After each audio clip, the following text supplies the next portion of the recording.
about to take place that would shake the foundations of the civilized world. It is time to open your mind. Time to discover your divine self as we navigate this holographic matrix together. Strap in, cosmic family, as we slide through this wormhole of cosmic information together in search of the truth. You can't handle the truth. It's time to go inside the matrix. With your host, Jimmy Brent. All right, welcome everybody to Inside the Matrix today. Hope you all are doing well. And as usual, I'd like to start off by thanking the people that have been supporting the show, especially our good friend Florida Chick. She is awesome, and we appreciate her. We appreciate all of our listeners, even if you're just hanging out with us and listening to us, whether you're at work or at home or on the archive. Any way that you listen, we totally appreciate you.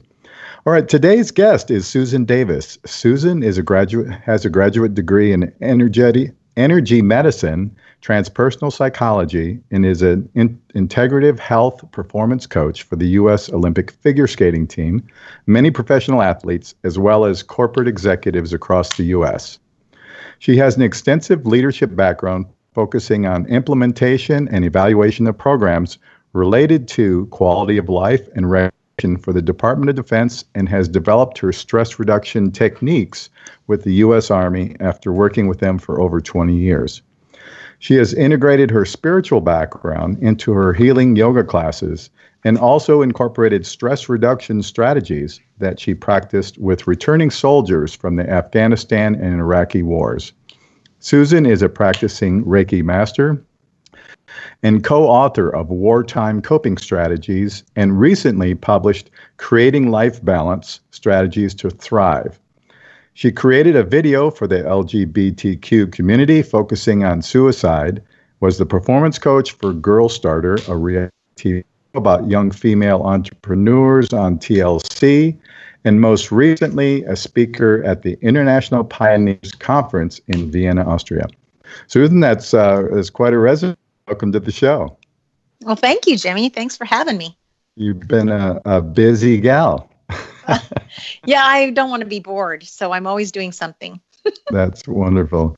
Anyway, as a new guest on Inside the Matrix, I always ask our guests to kind of start out and give our audience a feel for your background, where you came from, kind of where you were born, what your family was like, kind of what got you to where you are today.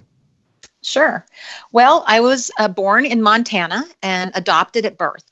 So I moved with my parents to New Mexico, and I grew up in New Mexico, which was great.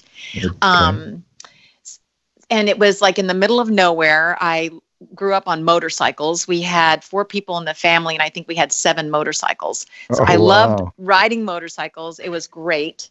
And I had a lot of freedom. And I was surrounded by multiple indigenous Indian tribes, so I grew up with understanding how to protect the earth, and went to a lot of ceremony, and just appreciated the food that was in our local area. So I actually was a minority in the town that I grew up in. So I understand a minority status, and I think that served me rather well for my whole life and meeting people where they're at. Mm-hmm. So, and then I played the piano, and then I went to college. Eastern New Mexico University is where I started my undergraduate. That's where I met my husband, and then he joined the military, and so I left the university to go with him, and then we had a long 30-year career in the United States Army, and he's an aviator. Mm-hmm. So in our last assignment, he was the Deputy Commander Chief of Staff of Fort Carson, Colorado. Great. And because of his position, it's like a 2-for-1 when you're a spouse most of the time. I was a liaison into the community of Colorado Springs. So I got to work with a lot of different groups with different agendas. And I kind of focused a lot on the suicide prevention piece. And because several of my good friends were doctors inside the military. And so I kind of had an inside look at the PTSD and TBI, which also I'm still very interested in and looking I look at all kinds of new methods and technologies and how we can balance the body and get it back into homeostasis. I don't know if you want me to stop there. No, that's great. That's wonderful. And such a broad spectrum background, I'm sure it gives you a lot of insight.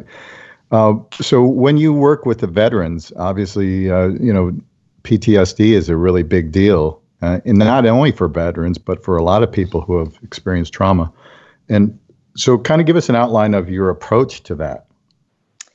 I have a very unique approach to that.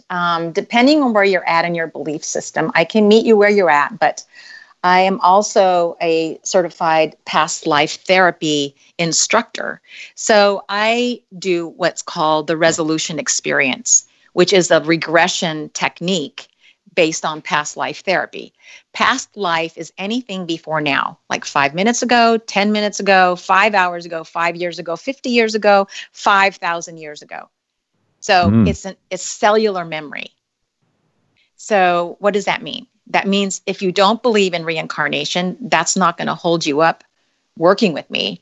It just means we're going to go find out where you got your brown eyes, okay? Because it's cellular. So if you're going to stay in the realm of belief of you've retained everything from your ancestors, well, we don't really know exactly about your great grandmother. And even up until recently now, when people had disabilities of any kind, it was very shameful to talk about it. And if anyone had a depressive state of mind or they took their own life, that was never really discussed in the family history. It was, I have an eccentric uncle, or they died of a heart attack, or these things were somewhat covered up. And so you never really, most of the time, got the truth inside your own family. But working with the resolution experience, we go into your cell memory. So the technique that I use is basically, so for example, say you wanted to stop smoking, but you've been trying to stop smoking. It's not good for you. You've tried and tried, and every time you try, maybe you've gotten to a year, but something triggers you to go back to smoking. That is an unconscious program in the state of where I'm coming from energy medicine and regression techniques. So, many of my clients have stopped smoking when we actually find out, well, the mother or the father was smoking. So the message in your body that's running unconsciously is, in order to stay alive, I need smoke. Oh. It's quite unusual. Yeah. It makes, but cognitively you're going, I've tried everything, but it's an unconscious program. It's an unconscious belief. It's an unconscious message that's in your cell memory. And there's far more going on in our subconscious, right, than in our conscious mind, and they're rather disconnected. Yes, they are. But in this process, you're completely awake, and you have all the answers. So when people work with me, they're like, well, how did you know that? I said, well, you just told me. Well, I am very psychic, intuitive, and empathic, that's not what I use those talents for. It's right. Actually, I consider myself an investigative journalist when we go into the session. Yeah, for sure. I can see that. Mm-hmm. That sounds similar to, I don't know if you've heard of holographic kinetics, and Steve Richards out of Australia. The Aboriginals in Australia use a very similar technique that he learned from his Aboriginal grandmother, and how to deal with people that, strange things would happen, or somebody would steal from somebody else, and this is not normal behavior. And he's got some really fascinating stories about just all kinds of entities, entering into, people, and what kind of havoc that they can cause. Have you dealt with any entities that have, basically infiltrated people and are affecting them? I don't really work with entities. I'm probably a more linear regressionist, even though I'm extremely creative and psychic and intuitive. The clientele that I draw to me are very much linear. So I need to start with their belief system. Most of them don't believe in any entities. But, I haven't really had that many clients that have had any reason to suspect that. Mm-hmm. We're basically looking at behavior changes and how that can occur and what's stopping them from having what they want. For example, one of my clients, she was in San Francisco and she told me, I just don't want to work here anymore. And I said, okay, I'll help you. She had just had a breakup. So basically I was working with her initially because of the breakup with her partner. Mm-hmm. But in the process of that, she said, I don't like my job. I don't want it. I said, well, what do you want? And so we started becoming very clear as to what that looked like. And she's like she'd been one of the best clients I've ever had because she actually followed everything that I suggested. Wow. Which I know, it's like the perfect student, right? Yeah. And that's okay. I'm not saying that my other clients are not doing as well either, but everyone's on the journey. But what she did was she just really wanted it sooner than later. Mm-hmm. And so she was driven, so to speak, to practice these things that we were working on to clear the memory, to clear whatever was sabotaging her having what she wanted. Well, one day she texted me and she said, do you have time to talk? And I said, yeah. And she was very upset that they had let her go at her job. And I said, but remember, you told me you didn't want that job and you set that intention. And now look, this is how it's coming up. Right. So the intention that she wanted was obviously more money, right? And multiple other things. But in the result of that, within 4 days, she had a new position, tripled her salary, had bonuses, just unbelievable. Like she would get a massage a week, a mani-pedi twice a month, Wow. plus her bonuses. And she was starting at $180,000 a year. Wow, that's not too bad for being let go, right? Right. But in the process of the trauma, right, you're the change, people don't like to change. So it was not comfortable for her. But in the process, we work through it, okay, through breath, through mindfulness, through focus, those things that when you're in chaos, like everyone is right now, right, that you have to kind of pull back and take care of yourself. Absolutely. And, I guess if there is some positive aspects of being sort of halfway locked down in some areas is the introspection that can occur.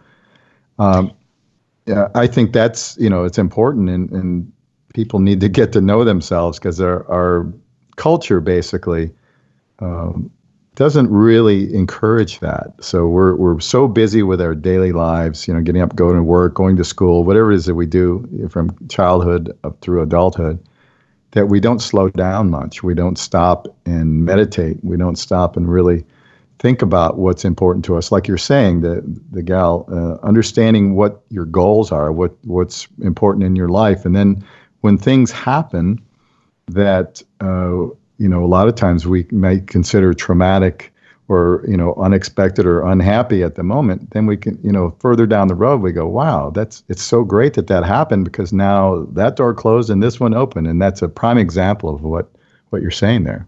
Right. Exactly. And if you don't have someone like me to talk to, or you don't have a counselor, the buddy system is really good. If you have a best friend that you can talk to and get some of this stuff out. I've just worked a lot with people that are, I guess you could call them type A personalities, really high performers. And so I'm used to their personality. The personalities, got to get this done. We're not sleeping this weekend. I work a lot with entrepreneurs out of Silicon Valley. And so their logic is to, let's do a brainstorming session this weekend rather than, go out to the beach or go for a walk in the mountain or hike or a picnic or something where you can reset and refresh all those good ideas.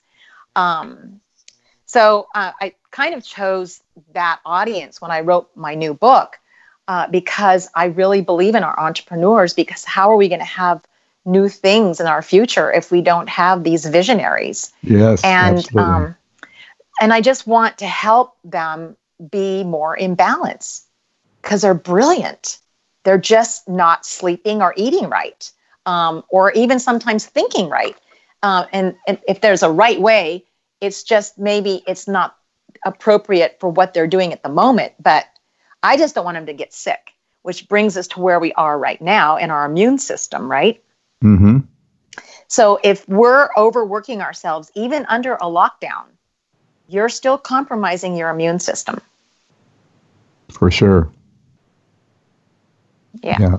And I think, your point is well taken. And, people, a lot of them anticipate we're going to have this big second wave. Well, we could have a big second wave of illness. What's causing it is debatable, but we can have a second wave of illness just because people are so overly stressed. And then, of course, wearing a mask and breathing in your breath bacteria? continually, the bacteria and all that is also very dangerous. And a lot of people are getting rashes on their faces, and being forced to wear masks at work and things like that. It's just a very sad time that we're in. But also, anytime we face trauma, it's also a great opportunity to grow and learn as a human being. We've already talked about what can be gained from hindsight, when you look at things in your past and you go, well, this was terrible, but it led to this, so there's almost always a way forward.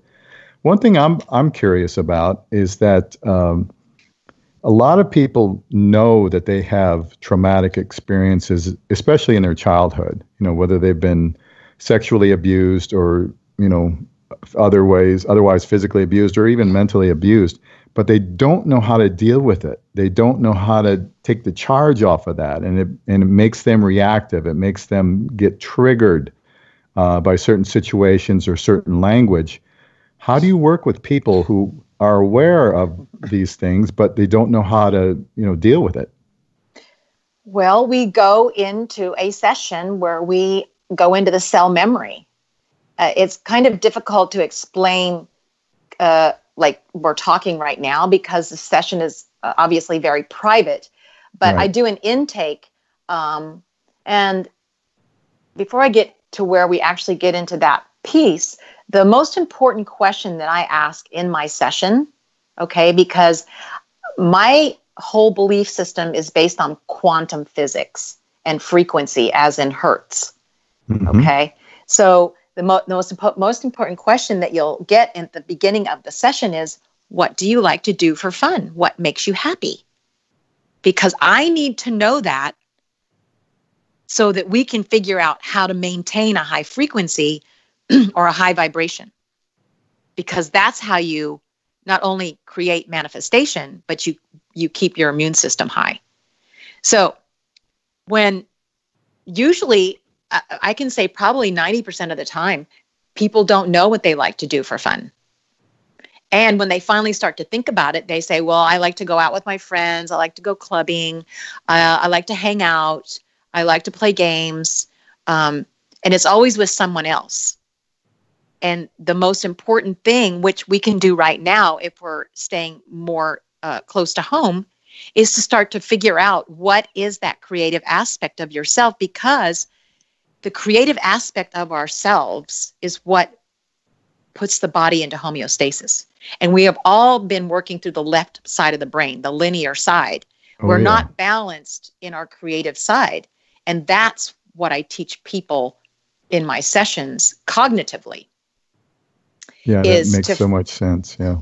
And to find something. So we start there because we're talking about trauma. And usually I save those questions till the very last because most people have been in traditional therapy and they don't want to talk about it anymore. And I don't blame them because we don't have to talk about it. In my session, you just tell me what you want to get rid of. You can just tell me what the feeling is. Maybe it's anxiety. Maybe it's sleeplessness that's from all this, right? Or addiction or something like that. Correct. And so we can go in with the feeling. And that's where we start. And we start peeling back the onion. And I just worked with a lady last night, and I saw her this morning at my yoga class. She goes, After we hung up, I slept for 11 hours. I never sleep. That's great. Yeah, because the body is so tired. Mm-hmm.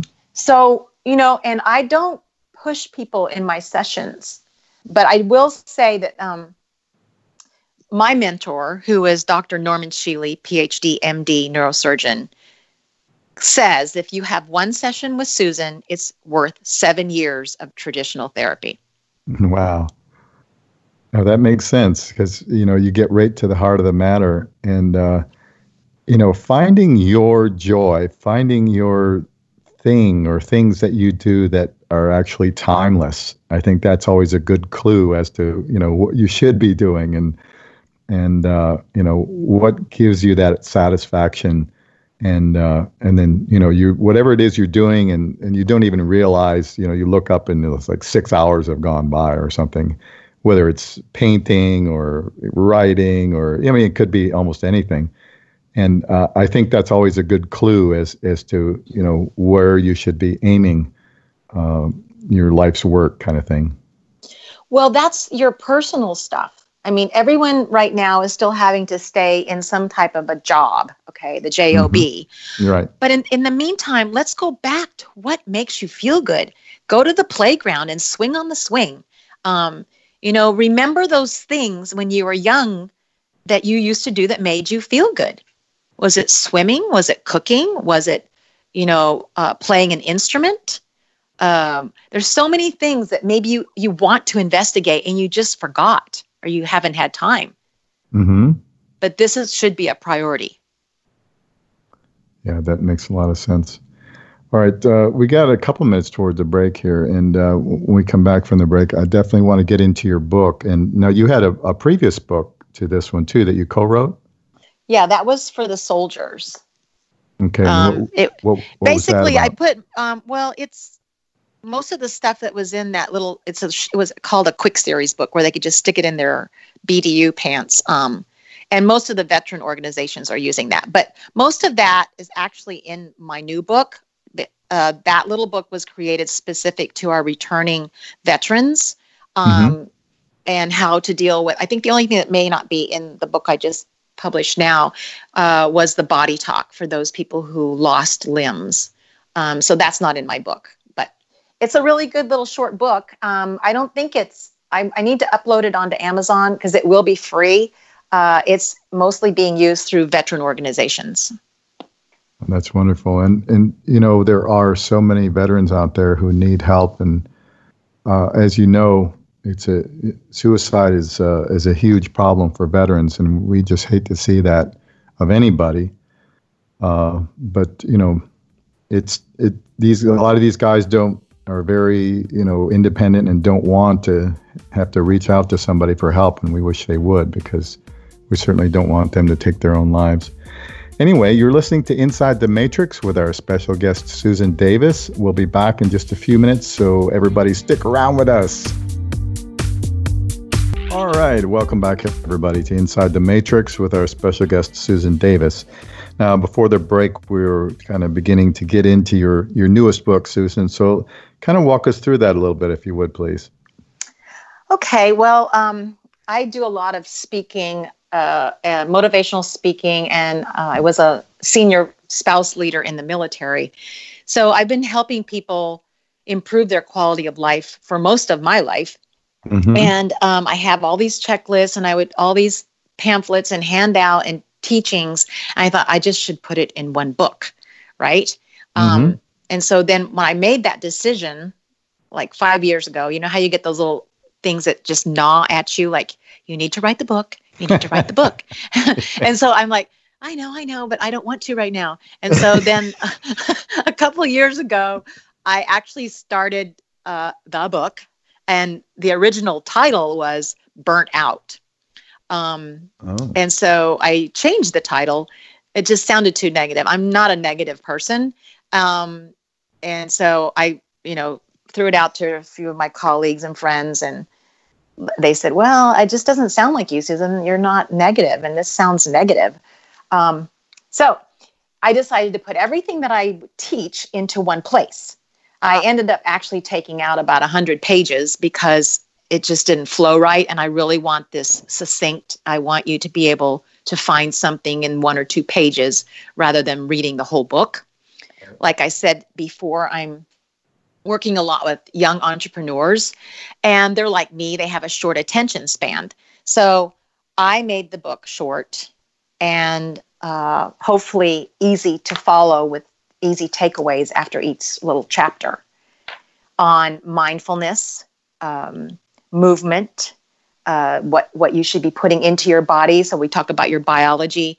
The very end, I talk about the emotional component, which is my resolution experience, which is the regression technique. Mm-hmm.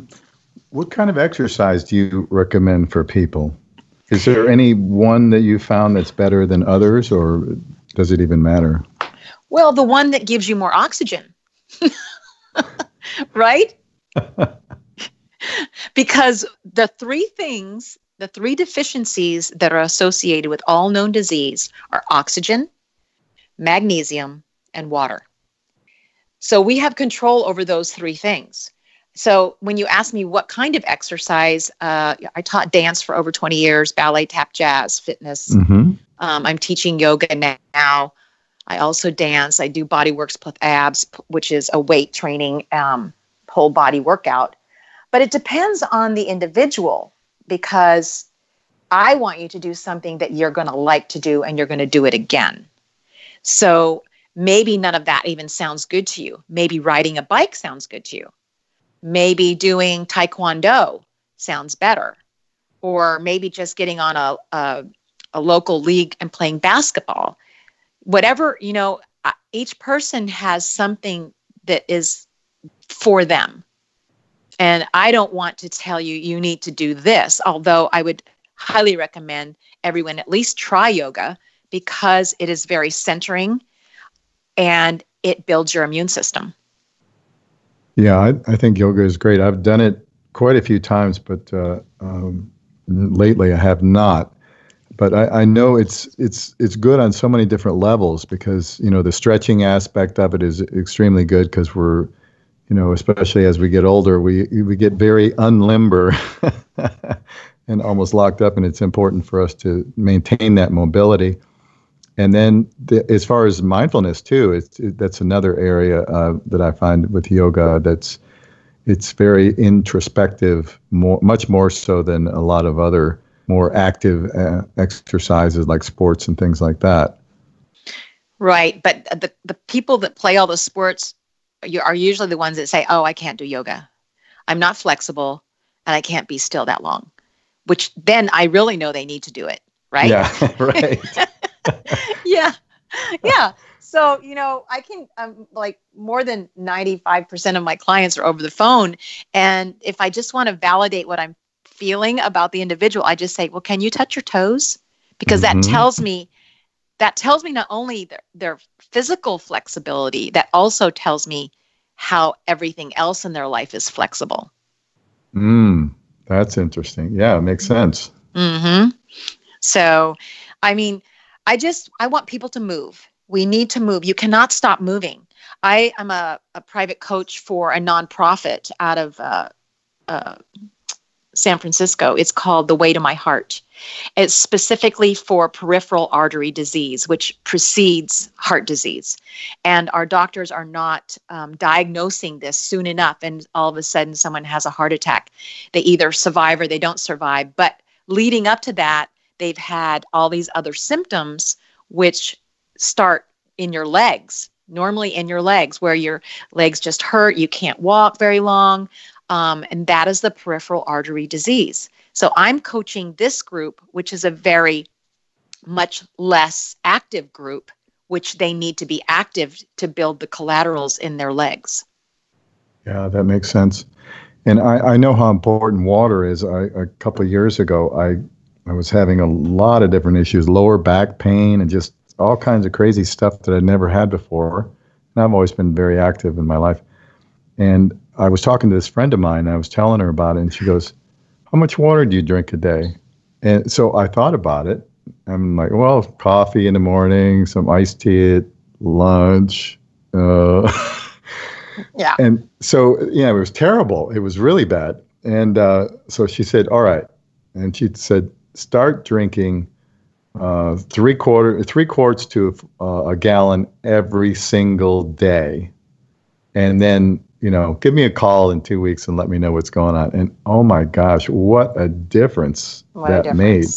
Unbelievable. And a lot of people don't realize how much of their, so-called illness or whatever could be related to just being dehydrated. And, it affects your thought process. You have brain fog, all these kinds of things. A lot of that's related to being dehydrated.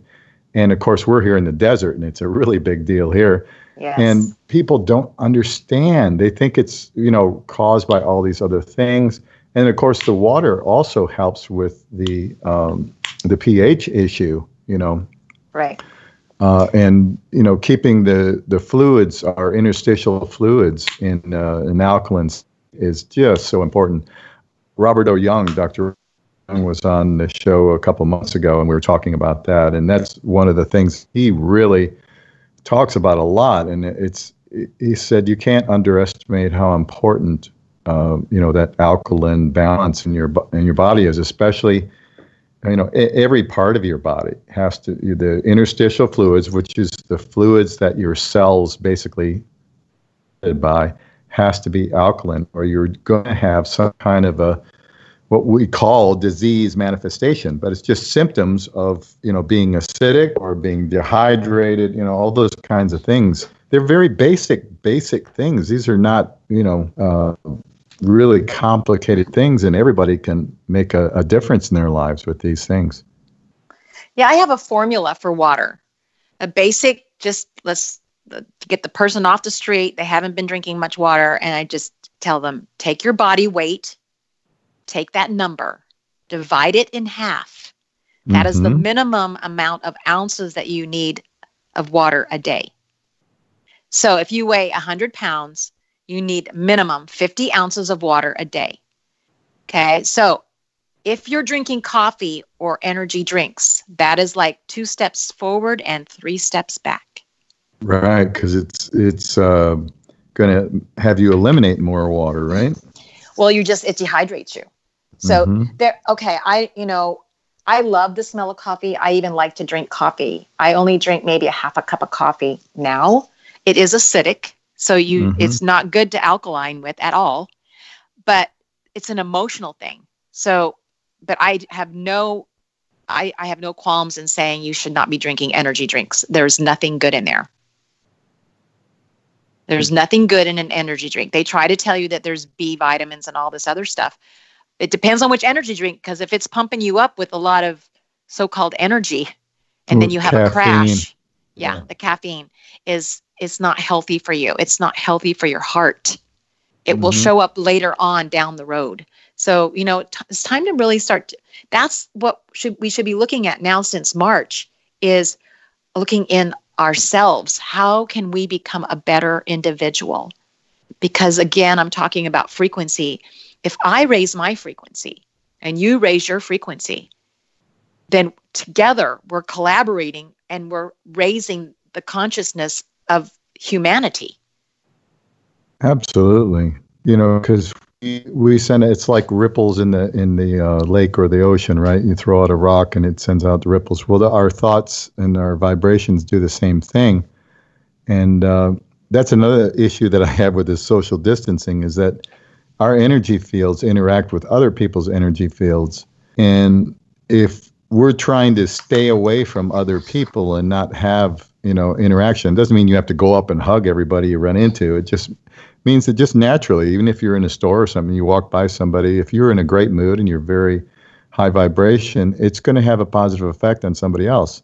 And that's then right. With this whole masking thing, it's another very detrimental thing on a lot of levels, but you can't see somebody smile. I mean, if you walk by somebody at the store or on the street, they're wearing a mask, that smile has a lot of energy attached to it, that you're projecting out if you smile at somebody. And, think about it. Somebody opens a door for you, they smile at you, and it has an energetic effect that's very positive. And we're missing a lot of that now because of this, incredible psychological exercise that we're going through.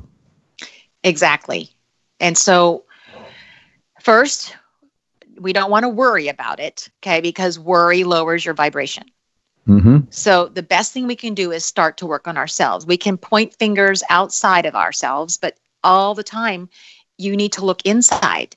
And while we have this opportunity, then we need to take advantage of it.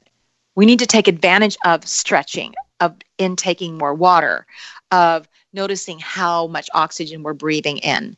And if you kind of just want to know about your oxygen levels, order an oximeter online. They're not very expensive. They're $7 or $8, and you can check your oxygen level. It's not totally accurate, but it'll at least give you an indication of where you're standing, because you need to have at least 99% oxygen, which a lot of times you try that on. It's like, I have 90 or 93, but it starts to let you know that maybe you're not breathing deeply enough. Most of us hold our breath. Right. Yeah, and definitely stress makes you hold your breath. I saw a real interesting demonstration on YouTube where a guy had an oxygen meter. Now, his scale was a little bit different, and he actually worked for OSHA, and which they have minimum standards of oxygen that are for a safe work environment. And I believe it had to be at least 19 on his scale. And so when he first tested, he held it up, near his mouth, and he turned on the machine, and it was around between 20 and 21 was the oxygen level. And he put his mask on and put the little tester tube thing under his mask, right next to his mouth, the same way he did before, and turned on the machine and measured it, and it dropped all the way down to 17, in which OSHA says you must have an oxygen level of at least 19 to be a safe work environment. So a lot of people now are depriving themselves of oxygen by wearing these masks. And I'm just stunned that more, health professionals aren't really digging into this and trying to partner up with attorneys or whatever to try and block this, because we're causing far, far more damage in these situations than we are possibly helping anybody or helping spread or stop the spread whatever it is that's going on out there. I can speak on that just maybe a tiny bit, because I'm trying to ask that question too, because I have quite a few friends who are medical, and sometimes we don't agree on medical advice. And I really kind of attribute that to their journey. Let me explain that a little bit further. Like, say, for instance, maybe they came here to learn about the really bad things, but in order to do that, you have to be involved in the environment. And again, it's an unconscious program. And everything that's being thrown at us in the last few months here, I think it's not comfortable, but I think it's triggering all the trauma that we have ever experienced through our ancestors. So whether it's fear of abandonment, fear of dying, fear of being alone, fear of being sick, all of the fears are being triggered. Fear of not being able to speak or to be heard. All of those things are being triggered by what's being done to our society around the world. I agree. So what does that mean? Well, honestly, this is my personal opinion, is I practice non-judgment, because if I start to be in judgment, it lowers my frequency. It lowers my vibration. It takes practice to not be in judgment. And we're humans, and the first thing that we're going to do is judge something. So, but that doesn't mean you can recognize that you're in judgment and then say, okay, send them good energy, send them love, whatever that joyful vibration is, to counteract the lower frequency. So for those people who are unable to hear you or I, or feel the same way that you and I are feeling right now about the whole situation, I just think they're on another journey. their own personal journey, which we don't understand, which may have karmic resolution. Yeah. What do you think? I can see that too. Yeah, because everybody's really at different levels here. Right. Mm-hmm. Completely different. The people that basically run this well, some people would say insane asylum or realm that we're in.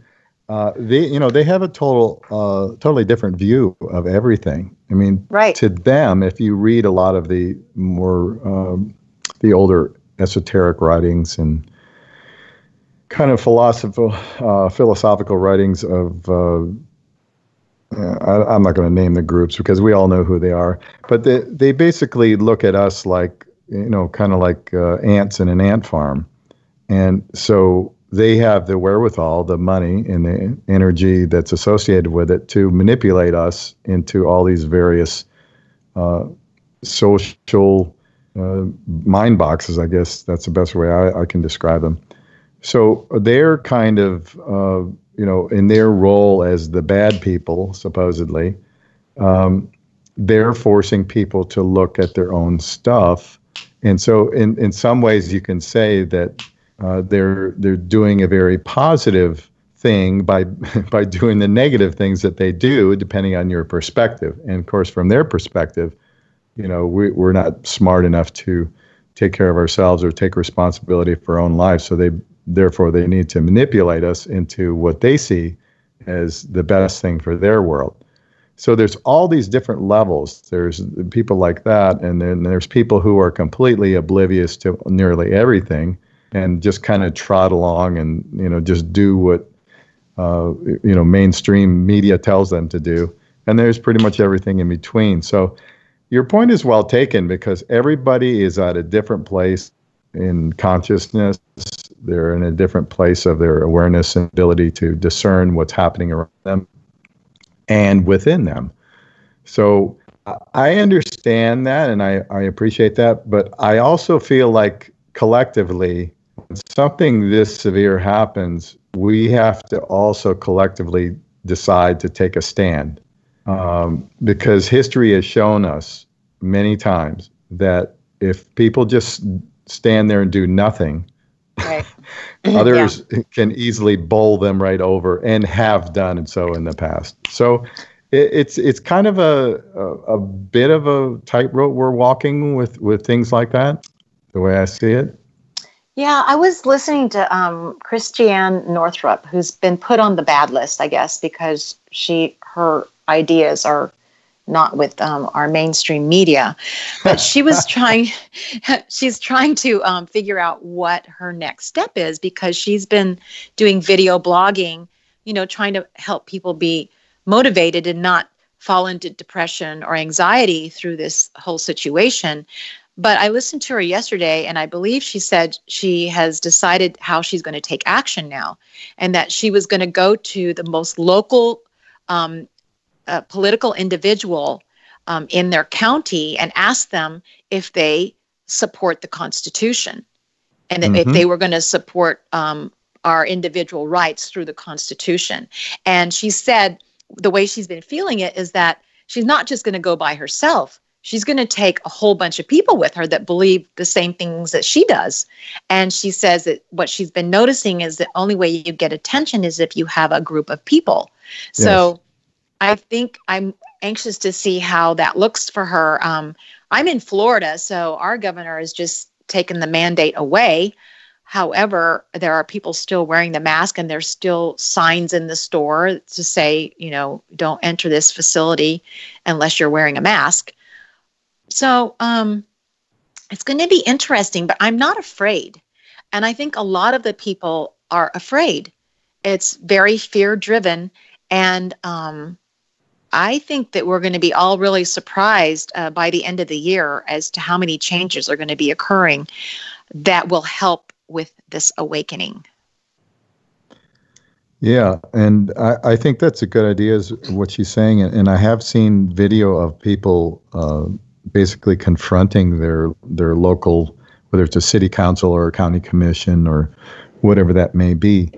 And Yeah, these people that are doing this, they're mostly following a political agenda that they think will help them, and a lot of them are gaining financial reward by following what they're doing, and it's very, very obvious that that's what's going on. And I say it so often, and I'm going to keep repeating it because human beings have two major flaws, which are definitely negative to the collective of all humans. And one is that they can be bought if they have low morality. And we see this every day with our politicians and many of the people who run the large corporations. It's all about the money for them. So whoever their vote or their influence is available for the highest bidder. And then the other one is just people can be easily programmed. If they're not aware that these technologies exist, whether it's in the mainstream media, whether it's in a school book or wherever it may be, there are many, many, many mind control programming techniques which have been utilized for a long, long time. And those two things, the fact that people have and exercise moral relativism. In other words, if it's good for me, it's moral and great. And if I benefit from it, it's wonderful, even though I will be kind to everybody else, but I will sell out my fellow humans to get my career advanced, make more money. That's a huge problem.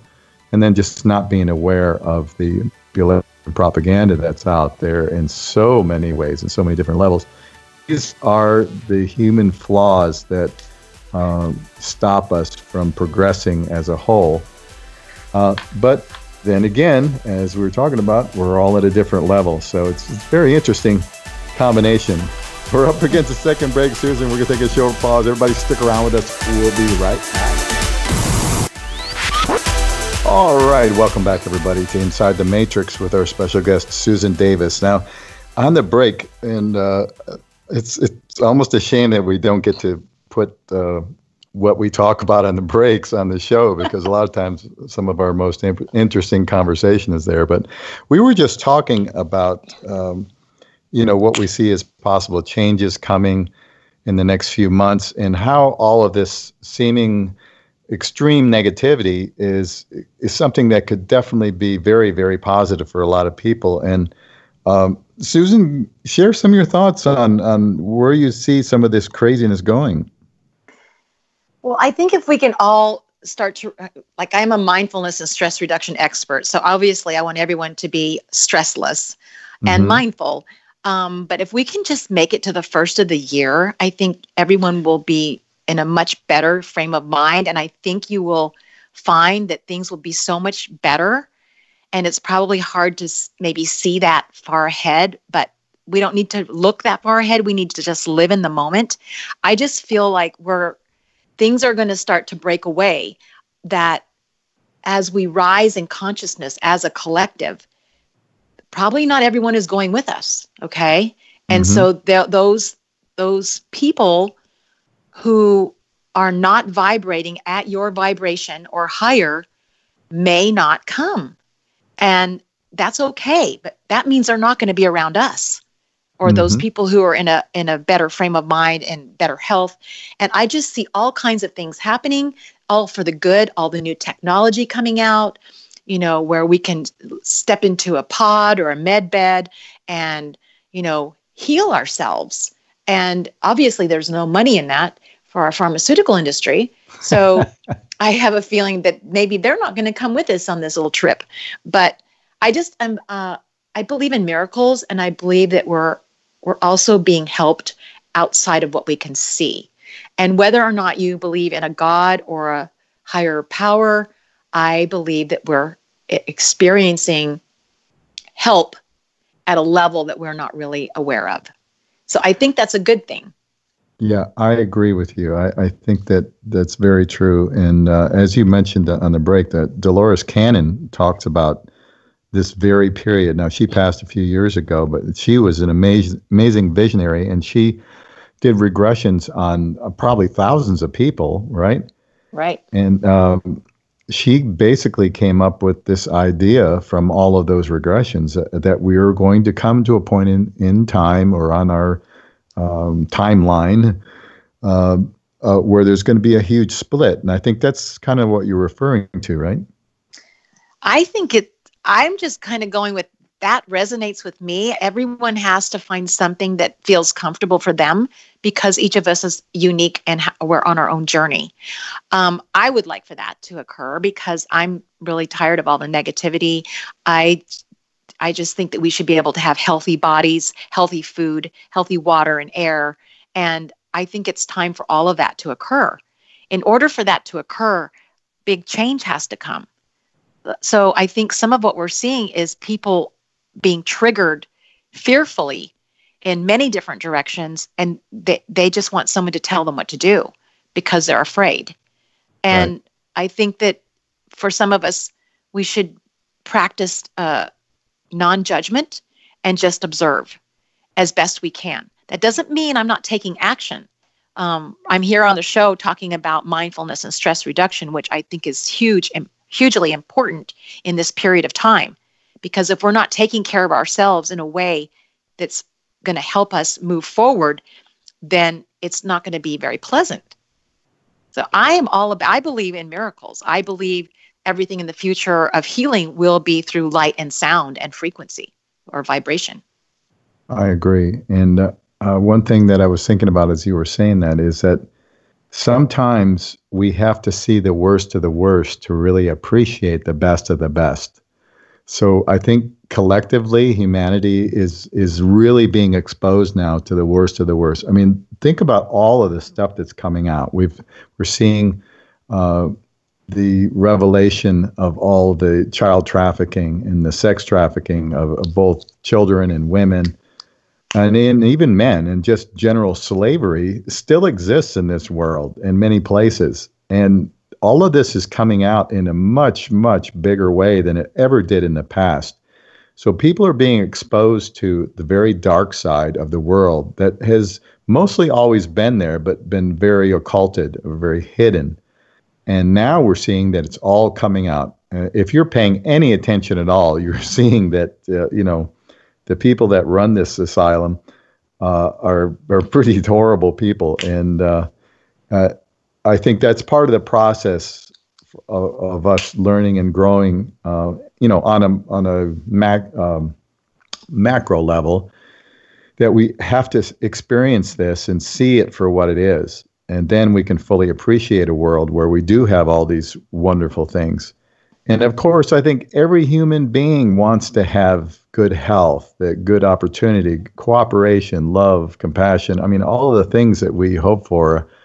I think everybody wants that, but they just don't really know how to achieve it. But if we start thinking, as you were saying before, we start putting those thoughts out there into the collective consciousness that is our heart's desire to have a world like that. We can all have a huge influence on that. The dark side has been influencing our thoughts for so long. And there's a good reason for it, because as long as they can control the way we think, that will steer the course of events in the world, because our collective consciousness and the energy associated with it is what does that. So if we take back our own control of our own thoughts, put our own ripples out there into the world, that's a big way of how we can change things. Absolutely. It always starts with the individual. It starts with me. It starts with you. Mm-hmm. I can't change you. I can make suggestions to you, but ultimately you have to make a decision. And once you make the decision, everything comes to you. Once you make a decision to feel better or to have something that you've been longing for, and I'm starting on the inside. I'm not talking about monetary things. I'm talking about your health. Mm-hmm. So if you don't have your health, it's hard to have fun with anything else. Very true. Down the road. So let's just begin with our health and working on what are we putting into our bodies? What are we eating? What are we thinking? What are we reading? And how are we being influenced? Because that's how we're going to change ourselves. Once you start being happy no matter what, then happiness comes to you. That is so true. That is so incredibly true. And I think that those of us who attempt to practice that realize that when we're able to be in that space, to get up in the morning and say, you know what, this is going to be an amazing, awesome, wonderful day. And then you just watch what happens. And Yes. It's incredible. And it seems very, basic and simple, but it really works. It definitely works. So if you forget anything else I said in this interview, 2 things. Before you go to bed at night, drink a big glass of water and go through your gratitude list. Maybe it's only one thing. Maybe you actually got up today, or maybe you have a bed to alive. sleep in. It doesn't matter. One thing is good, but the whole point is you're starting a new practice. You're starting a new habit of being grateful. And then when you wake up in the morning, you drink that glass of water and you decide that you're going to have a great day. Mm-hmm. And the decision, see, it's all about the decision.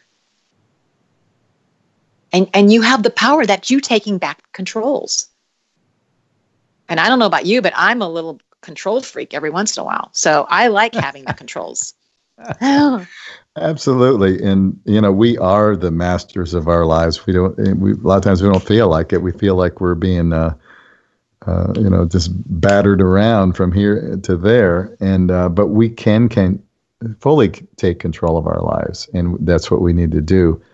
Now, you can't just wake up in the morning and go, okay, today everything is going to be perfect in the world. And no, you take control of your life.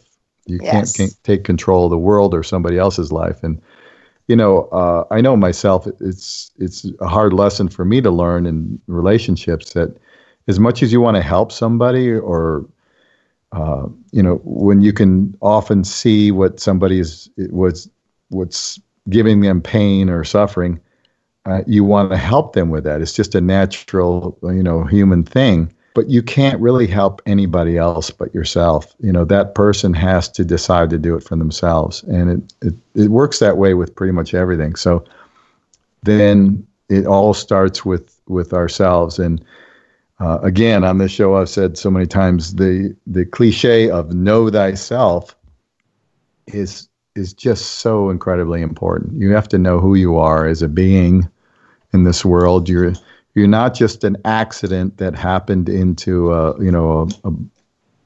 slab of protoplasm. You intentionally came into this world. Exactly. Yes, we did. So you have to keep that perspective. And I think also something I try and do is I try and view my life as if I've already finished it and I'm looking back on it. Am I going to be happy with what I did? Am I going to go back and look at my life and go, well, yeah, you were a selfish asshole and you pretty much just did everything for yourself and, destroyed people in the wake. Do I want to have that perspective, or do I want to have a perspective, I did the very best that I could.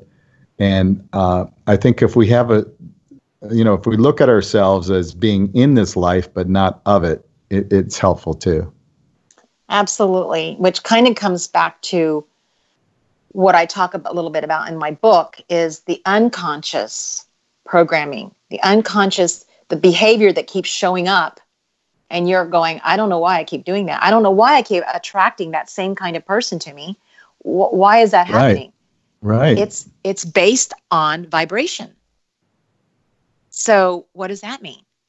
Well, I don't know. Maybe your great-grandmother, her husband beat her.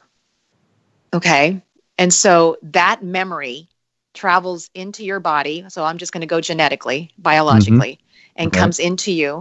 And so you attract a partner that you allow to beat you. You're like, I wouldn't do that. Well, if it's happening and you don't want it to happen and it keeps happening, why is it still happening? That's the answer. The answer is it's vibrational. So how can we stop this? Well, we go in, we find it in the cell memory, and then you delete it just like any other program on a computer. So you basically tell yourself, I acknowledge this memory, and I now delete it? Or how do you do that? No, that's very cognitive. While it may work for you, I don't think it will. And then you'd be disappointed. I'm talking about actually having a session where we regress into it because it has to come with the feeling. Mm-hmm. The body is a roadmap. So, when I'm working with someone, I'm like, okay, do you have any aches or pains in your body?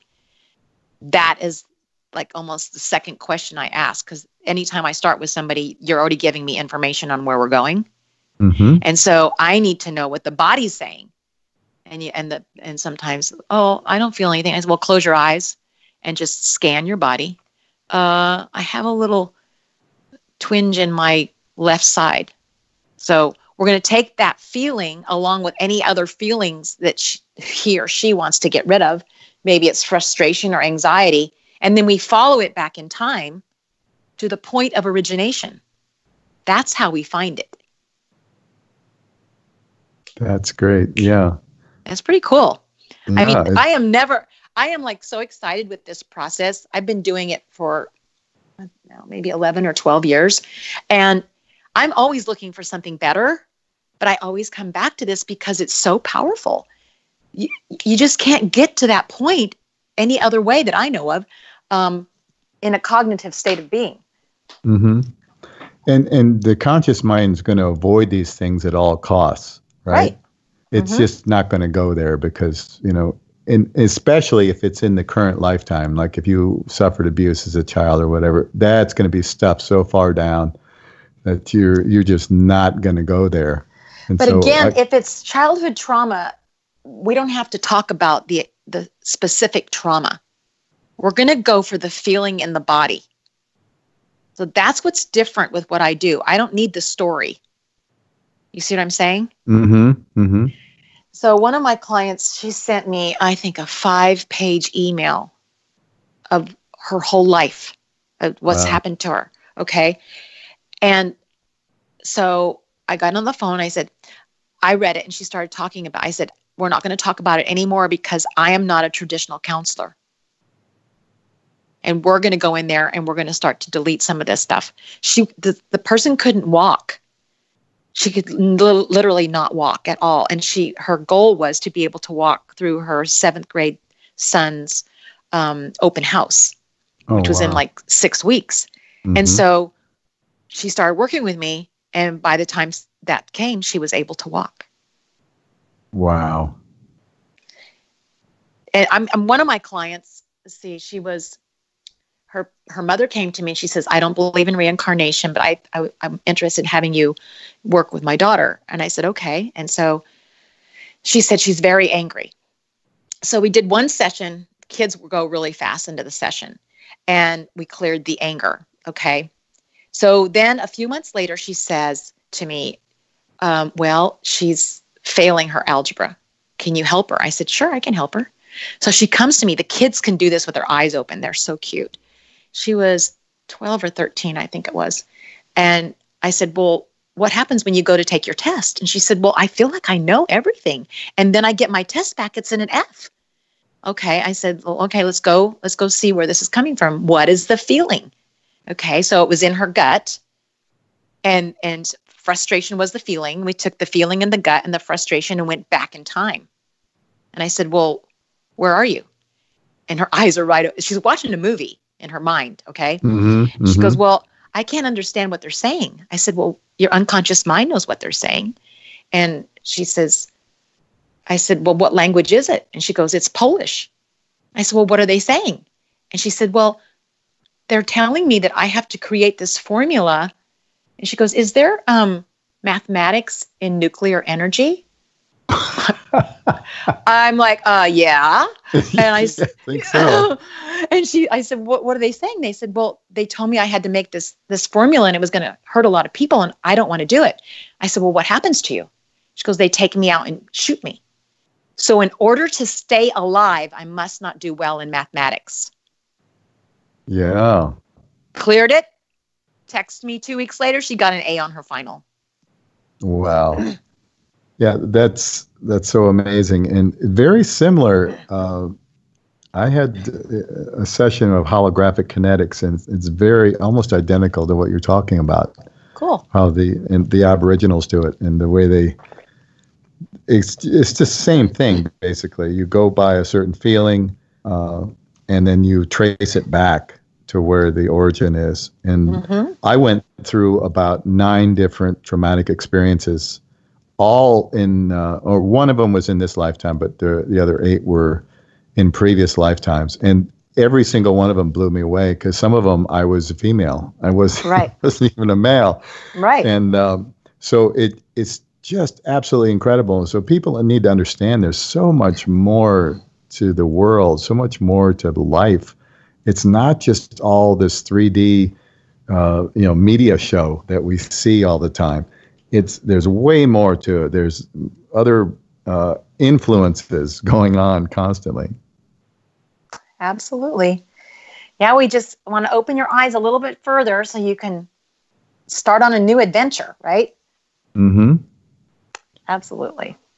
Yeah, that's definitely where it's at. And although the situation seems, and it doesn't just seem, it is crazy right now what's going on and what we see with people, but it undoubtedly will get better. We will learn more from having some suffering going on, although I hate to see anybody have to suffer, but sometimes that's just what it's going to take to jar people out of their basic programming. And it's a huge test. Well, chaos precedes change. Mm-hmm.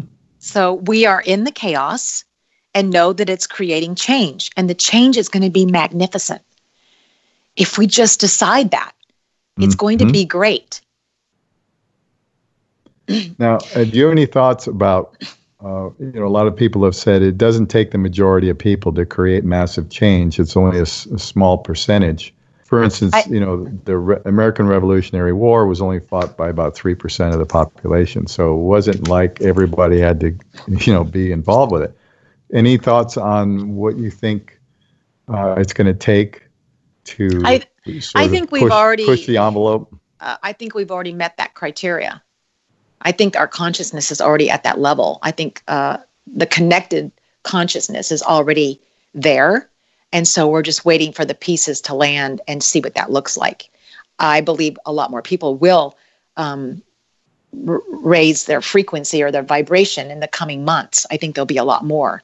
But I think we've already met that threshold. That's great. I like that.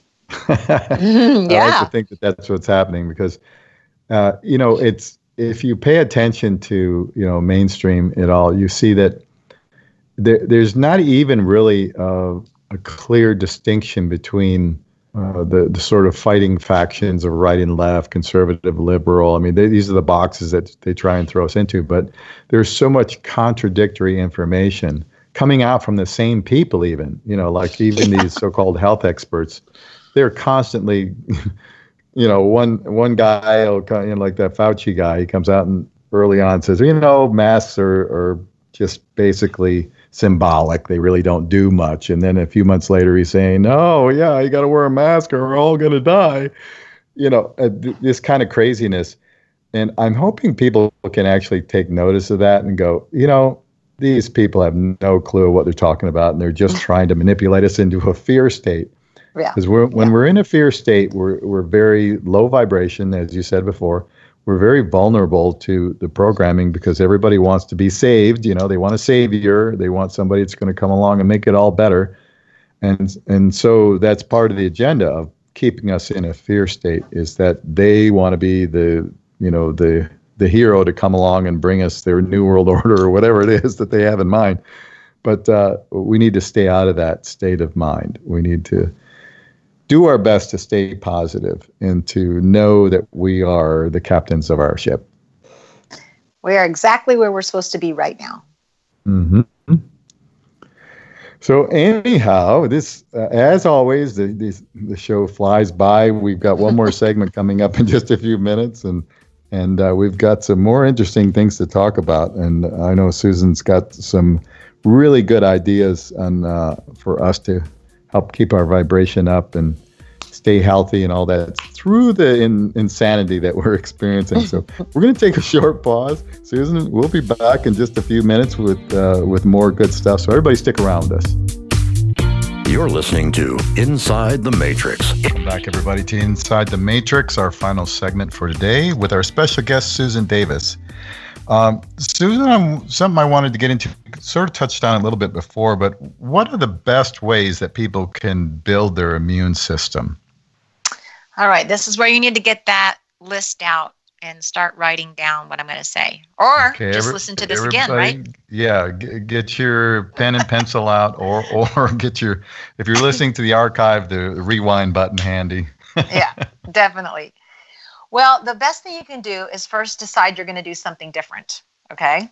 So that comes with the decision that you're going to change your lifestyle at least a little bit. And I make a lot of suggestions, and you're welcome to just pick one or two or three that you want to start with, but at least pick one. So the main thing is, I would say, definitely take out the white flour, the white foods, the sugar. That depletes our immune system significantly. It feeds cancer. It feeds the imbalance in our body. So we want to have no sugar. Again, that refers to alkalizing your body. So we're trying to alkalize our body, but if you keep putting the white stuff back in, it's throwing it back into the acidic value. Does that hold true for spaghetti too? Oh, yes. No spaghetti. Oh, darn. I mean, I'm not saying you can't reward yourself. I would say, every once in a while, have some of it, but it's not that stuff that you go to every day. Right. You don't have a hoagie or some big submarine sandwich or, a plate full of pasta every day. Right. We've got to start to pay attention to what we're putting into our body, especially right now, as I believe our DNA is being upgraded through the frequencies coming from the galactic core. So as our frequency is upgrading and our DNA is being activating, we need to pay attention to what our body needs. And it's probably not much sugar, especially now since we're supposed to be anticipating the second wave of the virus, which I do not consent, and I am immune. And so you can say that too, right? I am immune. I love the I am statements because that keeps us in the now moment. So, and I am well, I am enough, I am abundant, whatever that might be. But for this thing, for keeping your immune system, I am immune. Just tell your cells right now, I am immune. But you've got to help them out. So we're talking biology right here.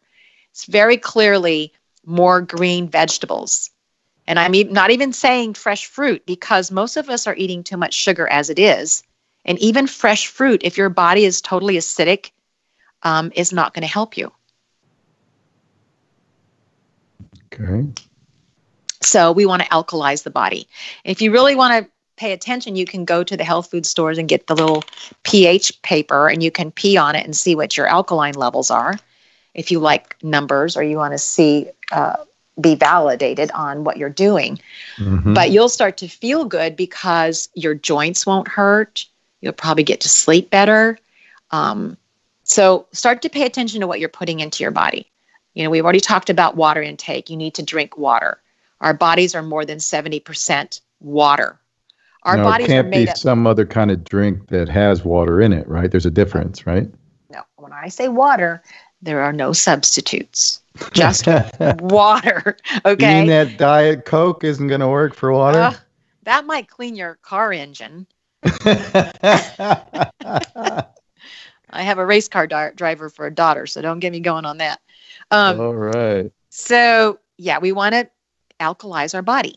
So we start, even if you just begin right now, drinking more water, watching what you're putting into your body, cut down the sugar until you're not hardly having any. Because if we are at a point where we might get sick from a flu, then you want to be able to recover quickly. And the best way you can do that is to not eat sugar. Right. So that's one thing. We want to intake more water. We want to practice focused breath work. And if you want to do an exercise with me, we can do that. Let's do it. Okay. So this is, I call it the 3x3. And you're going to do this for 3 minutes. What we're going to do is we're going to breathe in through the nose and out through the nose. Okay. Count 1, Breathe in. Breathe out. Count 2. Breathe in. Breathe out. Count 3. Breathe in. Breathe out. Count 4. Breathe in. Breathe out. Count 5. Breathe in. Breathe out. Count 6. Breathe in. Breathe out. Count 7. Breathe in. Breathe out. Count 8. Breathe in. Breathe out. Count 9. Breathe in. Breathe out. Count 10. Breathe in. Breathe out. Count 1. Breathe in. Breathe out. Count 2. Breathe in. Breathe out. Count 3. Breathe in. Breathe out. Count 4. Breathe in. Breathe out. Count 5. Breathe in. Breathe out. Count 6. Breathe in. Breathe out. Count 7. Breathe in. Breathe out. Count 8. Breathe in. Breathe out. Count 9. Breathe in. Breathe out. Count 10. 10 more. Breathe in. Breathe out. Count 1. Breathe in. Breathe out. Count 2. Breathe in. Breathe out. Count 3. Breathe in. Breathe out. Count 4. Breathe in. Breathe out. Count 5. Breathe in. Breathe out. Count 6. Breathe in. Breathe out. Count 7. Breathe in. Breathe out. Count 8. Breathe in. Breathe out. Count 9. Breathe in. Breathe out. Count 10. And that is your 3-minute meditation. Awesome. I took off and went all kinds of places there. So my suggestion is that I call it the 3x3 because I'm encouraging you to do this 3-minute meditation 3 times a day for 7 days and see how everything changes. Yeah, and the breath, that's, for me, when I learned meditation, that's how I learned it, is to focus on the breath totally. And then once you do, eventually you lose complete track of that and you're just often wandering somewhere. Right, but we probably have a lot of listeners who have never done it before. Mm-hmm. And so I added in saying count 1, breathe in, breathe out, count 1, breathe in, breathe out, count 2. So you have those words that you're saying to yourself so that if thought comes in, which that happens, like I need to go get gas in the car. Okay. Yeah. And I got to do my laundry. Yeah. So, but that's okay, because come back to the count. Even if it's the wrong count, it doesn't matter what the count is, just come back to a number and keep going. Yes. That's why I do that, so that you can, and so we want to expand that space of nothingness in your mind, which will take practice. But if you're trying to manifest something different in your life, something positive in your life, if you do this 3 by 3, 3-minute meditation 3 times a day for 7 days, I promise you something will get better. Undoubtedly. Mm-hmm. Yeah, that's also great. Yeah. So humming. If you hum, it affects your vagus nerve, which calms your nervous system. So just humming. I know you like music. So or singing too. Yeah, both. Absolutely. Yeah. Yes. Mm-hmm. So those kinds of things are really healthy for us. Get in the car, turn the radio up, and sing. Yep. Doesn't matter if you sing on key or not, just sing your little heart out. It doesn't, because you have that vibration going into your body. Right.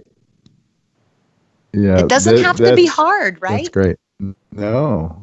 You just feel it and go with that great feeling, listen to your favorite song and sing along. Or music is just such a wonderful vibration. In most cases, there's plenty of negative vibration music out there, but we all have our favorites, and that's what we need to go with, right? Absolutely. It's all about raising your frequency. Mm-hmm. And you can notice when your frequency is not high, and I'm referring to your vibration when I say frequency. When you're in a state of anger, frustration, you have a headache, you're worrying, you have anxiety, or you're depressed, those are indications of a lower vibration. Mm-hmm. So sing, breathe, tap. I do EFT, the emotional, and dance. Absolutely dance. Yeah. So take 3 fingers and put it on your sternum right there, and just tap your sternum. The 3 fingers vertically or horizontally, or does it matter? It doesn't matter. So you're tapping on your chest right there on the sternum bone. Okay. Just tap. So if you get somewhere and something comes up and you're probably not breathing, just start tapping right here. Just tap, tap, tap, tap, tap, tap, tap. Oh. That's a really quick way to start to get your focus back, calm yourself down, or maybe you're with someone who's having a panic attack. I have a lot of medical people in my yoga class, and 2 of my MDs came up to me and told me that they are now using the 3 by 3 in their emergency clinic. Oh, wow. That's great. Yeah. I think more doctors, traditional MDs are beginning to see that a lot of these other modalities work really well. And I think a lot of them are beginning to see that the whole allopathic system is not serving them on their well. Maybe serving them on a financial level, because there's all kinds of incentives for them to go that direction. But if they're really the type of person that seriously got into medicine to help people and not to make money, they're beginning to see what that game is about. Absolutely. And if you haven't heard about it yet, you should investigate finding a functional medicine doctor, because that's exactly what you're talking about. And there is a platform now for functional medicine. Really? Now, are we talking about a website or? You're welcome to work with my functional medicine doctor. She is certified to work telemedicine. Her name is Dr. Adrienne Hines. Her practice is in Longwood, Florida. And she's a functional anti-aging doctor. Is there a network of doctors, yes, or you just have to kind of look for the one in your area, or all of the above? I know nowadays we can work over the phone, right? Yes. It's awesome. She can run the blood work for you. You can go to the lab where it's right next to your house, and then she'll read the lab. The thing about the traditionally trained doctors is when they read blood work, they're reading minimums rather than looking for whatever you're trying to look at, what's going on with your body. Is something's out of whack, or you just know something, or you feel it. She can look at the biology. So we collaborate together with our patients and my clients, because she has the black and white version of what's going on with your biology, and I do the emotional component. So in energy medicine, before anything physically manifests, first it is an emotion. Mm-hmm. It makes perfect sense. And the idea, I used to think a long time ago, and I still feel that way, is that every hospital needs to have all of these different, practitioners of different modalities in there. Naturopathic doctors, chiropractors, practitioners like yourself. I mean, all of these kinds of things need to work together. And, ideally, a person that is interested in helping others with their health would be educated in many different areas. Just one basic. Nowadays, I think the traditional MD, their best thing that they do, according to, modern training, is trauma care. They're really good at that. I mean, if you get shot or you get in a car wreck and you get banged up, you don't want anybody but an MD to take care of you, because they know how to deal with that.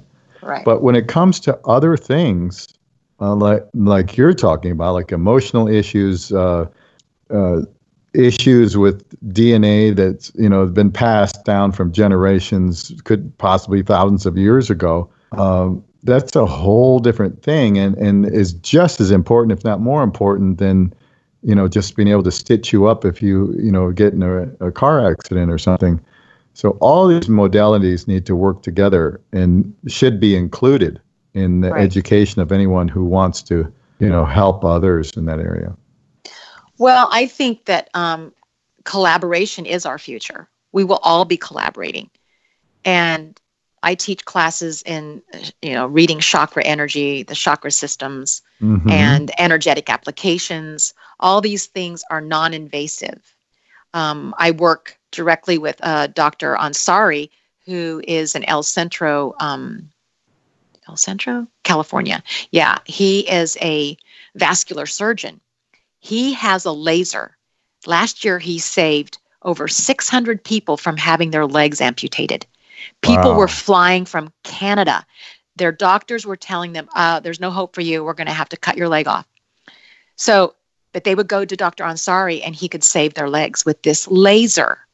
It was created by a scientist who is a colleague of mine. It's fabulous. And so people need to ask more questions about their health, because these things are available, but you've got to look. And I can tell you this, that the vascular surgeon, instead of getting, $10,000 or $11,000 for vascular surgery, they will get $400,000 for an amputation. Oh, that's just so horrific. That seems, to me, that's on the level of leeches, as being a treatment for illness. It's just so barbaric. And well, maybe that's all they know. So I'm not going to put a judgment there. I'm just asking your viewers, your listeners, to investigate. And there are more solutions out there than you realize. And it's phenomenal when you start to find these things that are actually available. And maybe you might have to commute somewhere, but it's your life, it's your well-being. Yeah, it's so important. I mean, like you said earlier, if you don't have your health, what kind of quality of life are you going to have anyway? So we all have to start with that. And it's physical, it's mental, it's emotional, it's spiritual, it's all of these things. Right. So I wanted to not leave out one of the other important factors, magnesium. So magnesium, probably most of us are deficient in magnesium because it shows up in every single disease as a deficiency. The best way to get your magnesium is transdermally or through the skin. So you can do that with a magnesium oil, with a magnesium lotion. You can use Epsom salts. And the amount of magnesium I'm talking about is I would really be happy if everybody that's listening would soak their feet in Epsom salts every day. So if you're not sleeping, if you have muscle aches and pains, that's showing up as a magnesium deficiency. So as a disclaimer, though, if you think you're going to get too much magnesium, then you need to have the blood work done to see what's going on with your blood levels. But most of us are magnesium deficient. There's different forms of it. Is there some that are better than others? I like to use the one that my mentor created, which is Sheely's Magnesium Lotion. It's on Amazon. How do you spell that? It's Shealy, Sheely's Magnesium Lotion. There's probably plenty of other ones out on the market. I would definitely get it at a health food store. Ask the people that work there what is their best, brand that they have. And the cheapest way is Epsom salts. Just buy it in bulk and soak your feet in the Epsom salts. And like a little salt bath for your feet, right? Yes, because a lot of people don't take baths, so I'm taking away your excuse. That's great. That's excellent. Yeah. So we've covered all the basic areas, and I think to wrap up the point of what you're saying is that we all need to raise our vibration so that we do stay in a creative state of health and well-being. Yes. And we can only do that by making a decision to do that. So everybody, it's up to you. You want to be miserable? You want to be happy? I mean, let's weigh that out. I think everybody's going to come up with the same answer. We want to be happy. Of course. But it's a conscious decision, right? Yes, it is. So we have other factors, but we are powerful beings. We are. So if we want to be happy, we can do so. Susan, if people want to do a session with you, how can they find you? You can find me on susanperformance.com, or my email is susan@susanperformance.com. Okay, very good. I'm sure there's going to be people interested in curious. You on susansperformance.com that they can read as well? I think you should get my book because it has everything in there. Well, that's even better. So is that available on your website? That is not on my website yet. It's on Amazon. Oh, it's on Amazon. Okay, yes. Great. Creating Life Balance. Give us that name again. Creating Life Balance, Strategies to Thrive, Susan A. Davis. Yay. Okay, Susan, the show has flown by. Thank you so much for sharing your wisdom with us today. We really appreciate it. And everybody out there, have a wonderful day. Until next time, we'll see you inside the Matrix.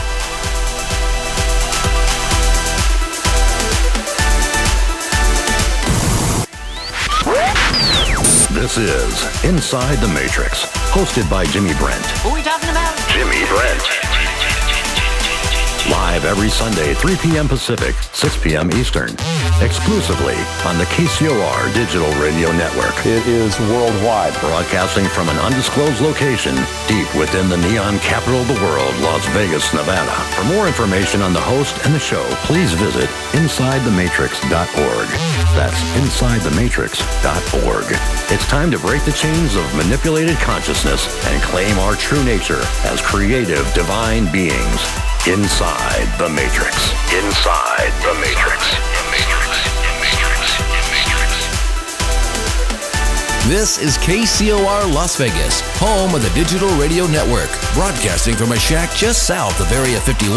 Wait, that doesn't exist. This is the KCOR Digital Radio Network. Now for the news.